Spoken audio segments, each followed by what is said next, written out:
the quick summary here on Joe Biden is that he is working with the rest of the G7 to launch a Build Back Better world partnership. If you're not following the Great Reset, you must, because you will understand what is going on right now. It's aimed mostly at the developing world. Build Back Better. France is using that slogan. England is using that slogan. Well, that's because they love Joe Biden. No, it didn't come from Joe Biden. Right. It came from the Great Reset. And what they're doing is essentially trying to establish the Great Reset in low-income and middle-income countries, think Africa, first. He made comments yesterday specifically noting the purpose of the plan to compete with China's Belt and Road Initiative. If you don't know what the Belt and Road Initiative is, that's old-timey Chinese speak for the road, the Silk Road that they had coming out of China, and all the trade would come and go up to Europe and the rest of the world. And so now they're calling it their Belt and Road Initiative. And the comments might solidify a few things that I have said in the past. This is a gigantic development on this front. I want you to listen to some of the comments that the president said. He said, "Hey, folks, how are you? Well, good afternoon. We've just wrapped up what has been an extraordinary, collaborative, and productive meeting. The G7, everyone at the table understood and understands both the seriousness and the challenge we're up against, and the responsibility of our proud democracies to step up and deliver for the rest of the world. That's what the G7 is all about, and rallying the world's democracies to meet the challenges that the world faces." Did you remember what I told you yesterday? He said was the challenge that the world faces, that all of these democracies face. Can they actually respond fast enough like a communist or fascistic country can? Because China, they are public-private partnerships with business. And when I say that, I mean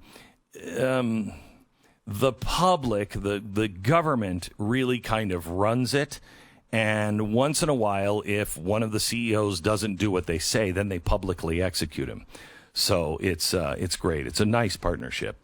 And that's what they're working on. I mean, not the execution of CEOs yet, but this is what they're working on. He went on and said, "We have to deliver for people, our people, and for all people, quite frankly, everywhere. And in a pandemic, and maintaining robust support for an equitable, inclusive global economic recovery were top priorities of our nations as we get together." So the top priorities of the G7, equity, which is equal outcomes, inclusive global economic recovery, which means you've got to serve the poor first. And over the past few weeks, the nations of the G7 have affirmed the democratic values that underpin everything we hope to achieve in our shared future, that we're committed to put them to work. 1, delivering vaccines and ending the pandemic. 2, driving a substantial inclusive economic recovery around the world. 3, fueling infrastructure development in places that most badly need it. And 4, fighting climate change. Now, I don't know about you, but when I think of the president going overseas and meeting with the G7, I think, wow, I hope they're all committed to a substantial inclusive economic recovery. One that really addresses climate change, and that we not only build our infrastructure, which is costing trillions of dollars, but we also build Africa's infrastructure, because I just think that's really good.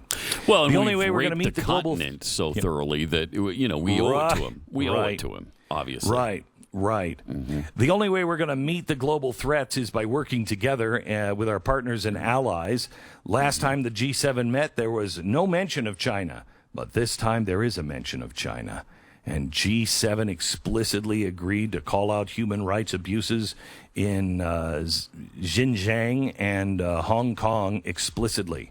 2, to coordinate common strategy to deal with China, the non-market policies that undermine competition.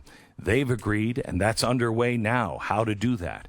3, to take serious actions against forced labor in solar agriculture and in the garment industries, because that's where it's happening. They've all agreed to do that. By the way, all of these are stated goals from the Economic Forum, World Economic Forum of Great Reset. He said, I feel very strongly.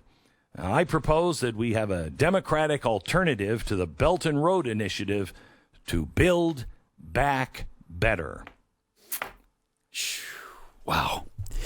And by the way, how much has our credibility been undermined by the fact that our government is running around the world telling everybody how racist we are and how awful we are about race, and that our human rights are no better than anybody else's? And then we go to China and try to tell them about their human rights? Yeah, it's not working. Yeah, China has already said, don't lecture us about human rights. They've already said it. You're the most racist country on the face of the earth.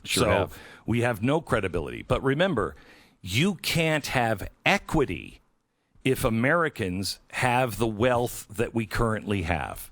You can't, because we are so far ahead of the rest of the world. You have to tear us down and destroy our economy and also destroy the supremacy of the U.S. dollar.